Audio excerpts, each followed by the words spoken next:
I know that there's currently a wave of new F1 fans because of the F1 movie, so if that's you, or if you're just a new fan in general, welcome to this channel. This video is just for you. The goal of my F1 diary videos is to share this journey of getting into F1 with you and learn about it and watch it together. So today I'll do my best to give you concise, easy to understand definitions of F1 terminology that I think every F1 fan should know. Granted, I am fairly a newer fan myself, so I still don't know everything. So please feel free to add to anything I say in the comments, or more importantly, correct me if I'm wrong. There's always more to learn and we can all help each other with that. I'm gonna go over some basic stuff and some more advanced stuff, so feel free to jump around the video using the time codes in the description or the episodes in the timeline. So let's start with understanding a race weekend.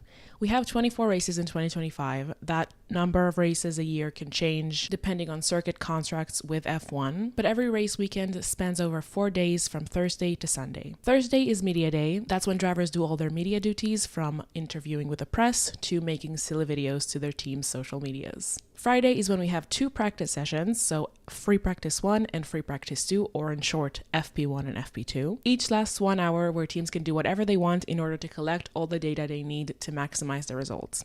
So that includes trying different setups, testing new parts and upgrades, getting a feel of the grip levels and track conditions, and completing race and quality simulations. Then on Saturday, we have another practice, so FP3, and then qualifying, which dictates the order of the starting grid for the race on Sunday. Qualifying is divided into 3 sessions, Q1, Q2, and Q3. In Q1, all 20 drivers participate and try to set the fastest lap. The slowest 5 don't advance into Q2 and qualify where they finished in Q1. So for example, if I finish Q1 in P17, I'm done with qualifying and I'm going to start the race from P17. So Q3 dictates P16 to P20. Then Q2 is the same with just the remaining 15 drivers, and that dictates P11 to P15. And then Q3 is the top 10 shootout, with the driver setting the fastest lap getting pole position or first place. So that's what they mean when they say a driver put it on pole, a driver took pole position, a driver is starting from pole position. It means that they qualified in first place. And then on Sunday, we have the race, or Grand Prix, that is run to 305 kilometers, which means that every track has a different amount of laps depending on that specific circuit's length. So longer tracks have fewer laps, and shorter tracks have more laps. There's also a time limit of 2 hours on a race, or 3 in a case of a red flag, which makes Monaco the only race to run to a shorter distance of 260 kilometers, and that's because the track, although the shortest, is just too slow to run for a full distance. We also have sprint weekends sprinkled throughout the calendar where the schedule shifts a little bit. So on Friday, we have just 1 practice session and then jump right into sprint qualifying.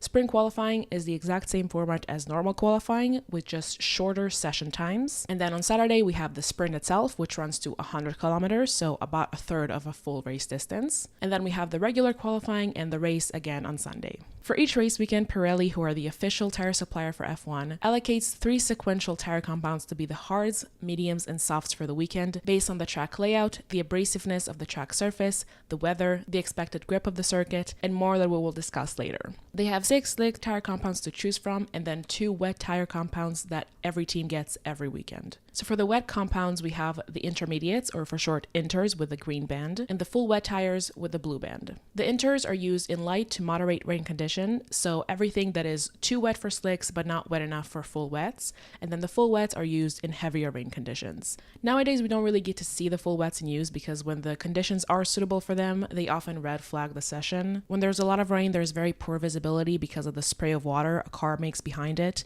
and also a risk for hydroplaning or aquaplaning, which is when there is standing water on track, which causes the tire to lose contact with the ground and the driver to lose control of the car. So both very dangerous. I get why they red flag it, but I kind of wish we did see the wets in use more often. But those are the wet compounds we have. They look like normal tires as opposed to the slick compounds, which are completely smooth and are used in dry conditions. Pirelli, as I said, has 6 slick compounds ranging from hardest, C1, to the softest, C6. The softer the compound, the stickier it is, the more grip it has, but also the less durable it is. So a softer tire will give you faster lap times, but it will last fewer laps because it degrades faster. And what is tire degradation? Tire degradation, or for short, tire deg, refers to the loss of performance and grip in a tire. And that can happen from thermal degradation or physical degradation. Thermal deg usually refers to when the tire is too hot, but it can also be too cold. Every compound has an optimal operating window, generally between 90 and 110 degrees Celsius, so anything outside of that range, the tire loses grip and performance. For cold tires, we have tire blankets that bring them up and keep them at 70 degrees Celsius. You'll see them on every tire before it goes onto the car. You'll also see drivers weave in the formation lap or before a safety car restart. They're doing it to put energy into the tires and warm them up and bring them into that optimum temperature window. And also why you might hear engineers telling the drivers to bring the tires in, usually on an outlap, so when they come out of the pits onto the circuit, that also refers to warming the tires up into that temperature window. And then when the tires get too hot, honestly, there's not much you can do. That depends more on the circuit layout and the weather, so long straight can help with cooling the tires, and then if it rains or if the track gets cooler, that can also help. Every time a tire heats up and cools down, that is called a heat cycle. The more cycles a tire goes through, the more degradation. The bigger the temperature difference within the cycle, the bigger the degradation as well. So that's thermal deg. And now for physical deg, we have tire wear. So just like your regular road car tires wear out over time, but much faster because of the amount of load and speed that F1 tires are subjected to. Also, the compounds used in F1 are much softer than the ones used in regular road cars. Then we have graining, which is when the tire has a high surface temperature and small pieces of rubber melt off and stick back to it. They lose grip because the tire now has less surface area in contact with the tarmac. You might often hear the commentators or drivers refer to it as a phase, and that's because eventually the rubber will just fly off and the tire will regain its grip. And then we have blistering, which is when the tire has a high core temperature, which causes the rubber on the surface to split and for bits of rubber to explode off the tire, leaving holes behind, kind of like blisters on your skin. That again decreases the surface area in contact with the tarmac, which makes you lose grip. Unlike graining, this is not a phase. You cannot drive through it. It doesn't resolve, and it actually just gets worse as you go. You can also flat spot your tires if you lock up into a braking zone, which means the tire stops rotating and drags across the asphalt, leaving a flat spot behind. And that's pretty much it. But what affects the amount of degradation and grip levels? So we have the circuit layout. High-speed corners, long straights, heavy braking zones, the amount of corners, the exit from low-speed corners, and more all have an effect on the amount of degradation for better or for worse. Then we have the asphalt characteristics. The more abrasive, the more degradation. The rougher it is, the more deg, and also the more grip. Then we have track temperatures. High track temperatures can cause more graining and overheating of the tires, and low track temperatures can cause more blistering and loss of grip because the tires are too cold. Then we have how dirty the track is. If it's very dusty and not used very often, like street circuits, it generates less grip. Areas with a lot of marbles, which are the rubber parts that fly off the tires, also generate less grip, and that would basically be anything off the racing line. And of course, if it rains and the track is wet, there's also less grip, but also rain can wash off the track and make it what we call a green track, which refers to a track that hasn't had any running on it, which in turn means it has less grip than usual, because the more runs you have from F1 cars or any racing series, the more rubber you lay on the ground, which makes the asphalt stickier and therefore grippier. The amount of downforce a car has and the fuel loads also have an effect. The higher the downforce and fuel load, the more degradation because there is more load put on the tires, but that also gives you more grip because it pushes the tire onto the road. And then vice versa, the lower downforce and lower fuel loads mean lower degradation and lower grip. And then last but not least, we have driving style, and that's where tire management comes in. Now, I'm no F1 driver, and I haven't seen any of them actually talk about what they do when they manage the tires, but I can only assume it means that they drive less aggressively. The front tires degrade more when braking and cornering, and the rears degrade more when accelerating. So being smooth with all their steering, the brake inputs, the throttle inputs, is what I imagine helps them with managing the tires. You might also hear it referred to as nursing the tires, massaging the tires, keeping the tires alive. I also wanted to mention lift and coast, or for short LICO, which can be used in more severe cases. I know it's more a technique for fuel saving, but it can also help with tire deg. It's basically before a braking zone, the driver lifts from throttle and lets the car slow down on its own before then braking himself. It's a very gentle approach to a corner, so it's also a lot less aggressive on the tires. And from one technical aspect to another, let's talk about aerodynamics. Aerodynamics is a study of air movement over and around objects. F1 heavily relies on aerodynamics as every team aims to design their car as aerodynamically efficient as possible. Their goal is to have the perfect balance between the least amount of drag and the most amount of downforce to generate the fastest but most stable car they can. Drag is an aerodynamic resistance that works against the direction of a moving object, in this case an F1 car. Think about putting your hand outside of a moving car's window. If you position it vertically, you'll feel a force pushing it back. That's drag. The faster you go and the more space you take against the direction of movement, the higher the drag. So if I'm going 100 kilometers per hour and put my hand out of the window like this, I'm gonna feel a lot of force trying to push it back. But if I put it like this, I will still feel drag, but a lot less of it because I'm taking less space against the direction of moving, which is forward. And then if I go 30 kilometers per hour and I put my hand out like this, I will still feel a force pushing it back, but it would be much weaker and I would barely feel anything if I put it like this. And then downforce is a vertical aerodynamic force that pushes the car towards the ground as it travels through the air. Every part of an F1 car contributes to its downforce, but nowadays most of it is generated through the floor with what is called the Venturi effect, basically vacuuming the car to the ground, and what the term ground effect is referring to. That is why teams are very secretive about their floor designs, as this type of downforce does not make the car more draggy and is one of the main ingredients to a team's success. The front and rear wing are two other main contributors to a car's downforce,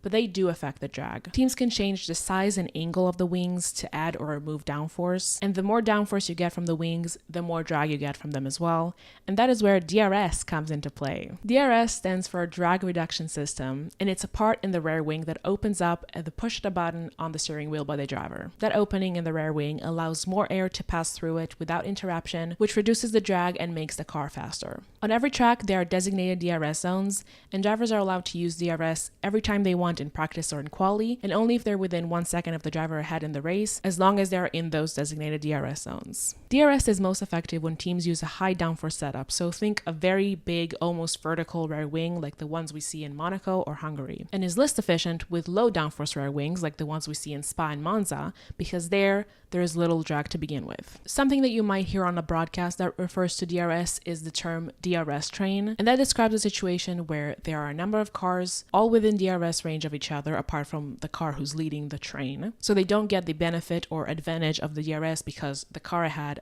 also has DRS. So you can be stuck in a DRS train, and often you'll try to get out of it with strategy from the team. From next year on, with the new regulations set, we're going to have something similar in concept, but this is the last year we're going to have DRS. In the arms of the angel. So, F's in the chat, we're going to miss you, DRS. You've been wonderful, and I guess I'm going to have to do this video again next year with all the new stuff. But for right now, let's continue with clean and dirty air and slipstream. So clean air is basically normal, undisturbed air. That is when F1 cars perform the best because they are designed to work in clean air. And then dirty air is the product of the aerodynamic properties of an F1 car that turbulent the air behind it. Driving in dirty air, you lose grip and downforce, and your tires can also overheat. So you really don't want to spend too much time behind another car, and why when a driver can't overtake after a few laps, we'll often see them drop to about 3 seconds behind, which is where they can get clean air again. But there is one thing good about dirty air, and that is slipstream, which is basically dirty air on a straight line. So when an F1 car goes in a straight line, it punches a hole in the air that another car can get into and benefit from the reduced pressure and drag, and that is called the slipstream. You'll also hear it referred to as a tow, as if the car ahead is towing around the car behind it, so giving another car a tow. And it's a principle that works in a lot of other sports as well, like running and biking, and even birds use it when flying in a V formation. And now we're officially done with the more technical stuff, and let's explain some more general terms. Hi, editing me. First of all, look what I made. Oh my god, so cool. But second of all, I thought of something pretty important that I didn't mention when I was filming, so we'll go over it right now and then come back to the video. And that is how to read F1 graphics. So let's start with the lap time graphics we see in practice and qualifying. We have the surname of the driver setting the lap with their team symbol, and to the left, the position they're currently in. If there's a dash in that spot and not a number, that means they haven't set a time in that session yet, and therefore a position number is not applicable to them. In the top right, we'll see a letter that shows what tire they're on, with a color of the letter corresponding to the colors on the tire compounds. So a red S for softs, a yellow M for mediums, and a white H for hards. On the bottom, we have S1, S2, and S3, so that's Sector 1, Sector 2, and Sector 3. Each track is divided to 3 sectors, and once a driver completes one, it'll light up with one of these 3 colors. Purple, which means fastest sector time out of everyone in that session. Green, which means a personal best for that driver in that session. Or yellow, which means slower than the personal best for that driver in that session. For every sector, we will see the delta or difference to a faster lap in the session. If the number is yellow with a plus next to it, it's slower. And if the number is green with a minus next to it, it's faster. To the right of that number, we'll see the name of the driver whose lap we're comparing to and their sector time. Most often, it's whoever's in P1 at the moment, but in qualifying, it can also be the driver they're trying to beat in order to get into Q2 or Q3. For example, Oscar Piastri, who drives for McLaren, who's currently in P6 in this session, is driving on hards and has a green first sector, so a personal best, and a purple second sector, so fastest overall. His lap time is being compared to Leclerc, and the delta is minus 2.5 tenths to Leclerc's time, which means he's 2.5 tenths faster than Leclerc. For another example, we have Carlos Sainz, who's driving for Williams and currently P15 in this session. He's driving on softs and has a yellow first sector, so slower than his personal best first sector in this session, and a green second sector, so his personal best sector 2 in this session. His lap time is compared to Lando Norris, and his delta is plus 6 tenths, almost 7 tenths of a second to Norris, so that means he is almost 7 tenths slower than Lando Norris in the first 2 sectors combined. And now on how to read the leaderboard during a race. So at the top, we have the lap that the leader is currently on and the total number of laps in the race. In practice and in quali, it's a timer that counts down. Then we have all the drivers with their position on the left, their team symbol, and the first 3 letters of their surname. To the right, we have their status in the race. So in pit means they're in the pit lane. Out, which means they're out of the session, whether a DNS or a DNF. But most of the time, it shows the gaps. When next to the race leader's name, it says interval. The gaps are between each driver to the driver ahead of them. When it says leader, the gaps are to the leader. For example, this is lap 67 out of 70. Norris is currently leading the race, and next to his name is the word interval. That means that everyone's gaps are relative to each other. So Piastri is 6 tenths behind Norris, Russell is 20 seconds behind Piastri, Leclerc is 8 seconds behind Russell, Alonso is 29 seconds behind Leclerc, and so on. And then on this graphic, we're on lap 2 out of 70. Leclerc is the leader, and next to him is the word leader. That means that everyone's gaps are relative to Leclerc.